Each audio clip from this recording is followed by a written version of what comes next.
இயேசு கிறிஸ்து உயிர்த்தெழுந்த அந்த நாள் மனித வரலாற்றின் மிக முக்கியமான திருப்புமுனையாகும். ஆண்டவராகிய இயேசு கிறிஸ்துவின் உயிர்த்தெழுதலை மையமாகக் கொண்ட நாம் மிக முக்கியமாக கவனிக்க வேண்டிய 50 மறைப்பொருள் தகவல்களை பார்ப்போம். 1. காலமும் சூழலும். வாரத்தின் முதல் நாள். யூதர்களுக்கு சனிக்கிழமை ஓய்வு நாள், வாரத்தின் கடைசி நாள். ஞாயிறு புதிய வாரத்தின் தொடக்கம், இது புதிய படைப்பின் அடையாளமாகும். அதிகாலை பொழுது. இருள் விலகும் முன்பே பெண்கள் கல்லறைக்கு சென்றனர். யோவான் 20:1. இது பாவ இருள் நீங்கி ஒளி வருவதை குறிக்கிறது. பெண்களின் முதன்மை. யூத மரபில் பெண்களின் சாட்சியம் நீதிமன்றங்களில் ஏற்கப்படாது. ஆனால் உயிர்ப்பின் முதல் சாட்சிகளாக பெண்களை இயேசு தேர்ந்தெடுத்தார். தலைகீழ் மாற்றம். உலகம் யாரை தாழ்வாக கருதியதோ அவர்களைக் கொண்டே மிகப்பெரிய செய்தியை இறைவன் அறிவித்தார். முதல் சாட்சி மரியா மக்தலேனா. 7 பிசாசுகள் நீக்கப்பட்ட ஒரு பெண், நற்செய்தியின் முதல் அறிவிப்பாளரானார். 2. கல்லறை மற்றும் தேவதூதர்கள். மத்தேயு 28:2 படி தெய்வதூதர்கள் இறங்கி வந்தபோது நிலநடுக்கம் ஏற்பட்டது. இது தெய்வீக வருகையின் அடையாளம். உருட்டப்பட்ட கல். இயேசு வெளியே வர கல் உருட்டப்படவில்லை, இயேசு ஏற்கனவே உயிர்த்தெழுந்து விட்டார் என்பதை உலகுக்குக் காட்டவே கல் உருட்டப்பட்டது. தெய்வதூதரின் அமர்வு. கல்லை உருட்டி அதன் மேல் தேவதூதர் அமர்ந்திருந்தார். இது மரணத்தின் மீதான வெற்றியை குறிக்கும் அரியணை போன்றது. கல்லறை துணிகள். துணிகள் சுருட்டி வைக்கப்பட்டிருந்தன. யோவான் 20:6-7. திருடர்கள் துடலை திருடியிருந்தால் துணிகளை அவிழ்த்து அடுக்கிக் கொண்டிருக்க மாட்டார்கள். முகத்துண்டு. சுடாரியம். இயேசுவின் முகத்திலிருந்த துணி தனியாக ஒரு இடத்தில் சுருட்டி வைக்கப்பட்டிருந்தது. இது அவர் அவசரமின்றி நிதானமாக உயிர்த்ததை உணர்த்துகிறது. யூத மரபும் சட்டங்களும். முதற்கனி பெருவிழா. இயேசு உயிர்த்த அதே நாளில் யூதர்கள் முதற்கனி பெருவிழா கொண்டாடினர். இயேசு மரித்தோரில் முதற்கனியானார். 1 கொரிந்தியர் 15:20. ஓய்வு நாள் சட்டமீறல். பரிசேயர்கள் ஓய்வு நாளில் இயேசுவின் கல்லறையை காவல் காக்க சென்றது அவர்களின் சட்டப்படியே முரணானது. உடல் அழுகாமை.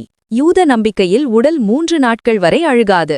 3ஆம் நாள் உயிர்த்தது உடல் அழுகுவதற்கு முன்பே வெற்றி பெற்றதை காட்டுகிறது. காவலர்களின் பொய். இயேசுவின் உடல் திருடப்பட்டது என்று கூற காவலர்களுக்கு பணம் கொடுக்கப்பட்டது. மத்தேயு 28:12-15. ரோமானிய முத்திரை. கல்லறையில் இடப்பட்ட முத்திரை உடைக்கப்பட்டது இறை அதிகாரம் உலக அதிகாரத்தை விட மேலானது என்பதை நிரூபித்தது. உயிர்த்தெழுந்த உடல்.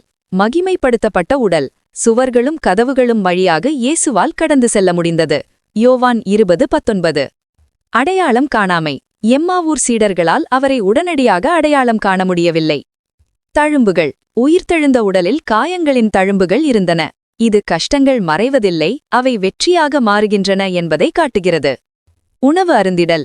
அவர் ஆவி அல்ல, உண்மையான உடல் கொண்டவர் என்பதைக் காட்ட சீடர்களுடன் அமர்ந்து மீன் சாப்பிட்டார். லூக்கா 24:43. தொடுதல். தோமாவிடம் காயங்களை தொட்டு பார்க்க சொன்னார். எம்மாவூர் பயணம். மறைநூல் விளக்கம். இயேசு மோசே முதல் இறைவாக்கினர்கள் வரை தன்னைப் பற்றி எழுதியவற்றை விளக்கினார். அப்பம் பிட்கும் பொழுது. அப்பத்தை பிட்கும்போதுதான் சீடர்களின் கண்கள் திறக்கப்பட்டன. லூக்கா 24:30. உள்ளம் பற்றி எரிதல். அவர் பேசும்போது சீடர்களின் உள்ளம் பற்றி எரிந்தது. Divine passion. மறைந்து போதல். அடையாளம் காணப்பட்ட அதே கணத்தில் அவர் மறைந்து போனார், ஏனெனில் இப்போது அவர் வார்த்தையிலும் அப்பத்திலும் இருக்கிறார். 7. இறையியல் பாடங்கள். புதிய ஆதாம். முதல் ஆதாம் தேவன் தோட்டத்தில் வீழ்ந்தார், 2வது ஆதாமான இயேசு தேவன் தோட்டத்தில் வெற்றி பெற்றார். மரணத்தின் முடிவு. மரணம் என்பது ஒரு முடிவு அல்ல, அது ஒரு வாசல் என்பது நிரூபிக்கப்பட்டது. நீதிமானாக்கப்படுதல். நமது பாவங்களுக்காக அவர் மரித்தார், நாம் நீதிமான்களாக உயிர்த்தார். ரோமர் 4:25. பழைய உடன்படிக்கை நிறைவு. பலி செலுத்தும் முறை முடிவுக்கு வந்து நித்திய பலி அங்கீகரிக்கப்பட்டது. சாத்தானின் தோல்வி. ஆதியாகமம் 3:15 வாக்குத்தத்தம் நிறைவேறியது. நித்திய வாழ்வின் நிச்சயம் பிறந்தது. இயேசு உயிர்த்ததால் நாமும் உயிர்ப்போம் என்ற நம்பிக்கை பிறந்தது. 8. சீடர்களின் மாற்றம். கதவுகளை பூட்டிக்கொண்டு அமர்ந்திருந்தவர்கள் வீதிக்கு வந்து முழங்க ஆரம்பித்தனர். பேதுருவின் மறுதலிப்பு மன்னிப்பு. இயேசு பேதுருவை தேடி சென்று அவரை மீண்டும் உறுதிப்படுத்தினார். சமாதானம். ஷலோம். அவர் தோன்றியபோது சொன்ன முதல் வார்த்தை, உங்களுக்கு அமைதி உண்டாகுக. பரிசுத்த ஆவியின் முன்னறிவிப்பு. அவர்கள் மேல் ஊதி தூய ஆவியை பெற்றுக் கொள்ளுங்கள் என்றார். யோவான் 20:22. பாவ மன்னிப்பு அதிகாரத்தை சீடர்களுக்கு வழங்கினார். 9. மறைவான மற்றும் நுட்பமான தகவல்கள். தூதர்களின் எண்ணிக்கை ஒரு நற்செய்தியில் ஒருவர் என்றும் மற்றொன்றில் இருவர் என்றும் குறிப்பிடப்பட்டுள்ளது. வெவ்வேறு கோணங்களில் சாட்சியம். வெள்ளை ஆடை. தூதர்களின் ஆடை பிரகாசமாக இருந்தது. இது பரலோக தூய்மையை குறிக்கிறது. தோட்டக்காரர் என நினைத்தல். மரியா அவரை தோட்டக்காரர் என நினைத்தது ஏதேன் தோட்டத்தை இயேசு சீரமைக்கிறார் என்பதன் குறியாகும். மரியாவே.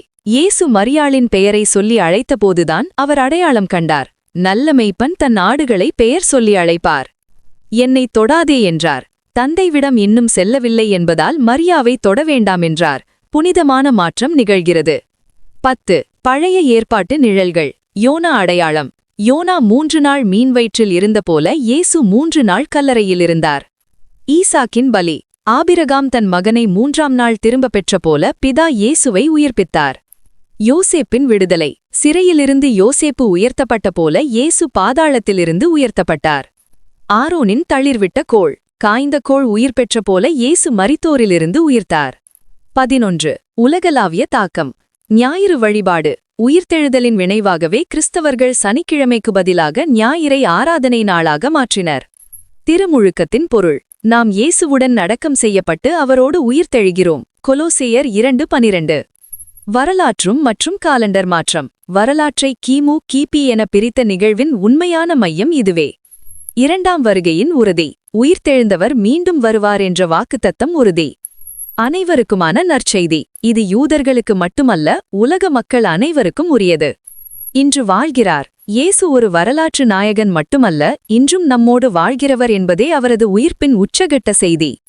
வசன ஆதாரம். அவர் இங்கே இல்லை, அவர் தாம் சொன்னபடியே உயிர்த்தெழுந்தார். கர்த்தரை வைத்த இடத்தை வந்து பாருங்கள். மத்தேயு 28:6. ஆமேன்.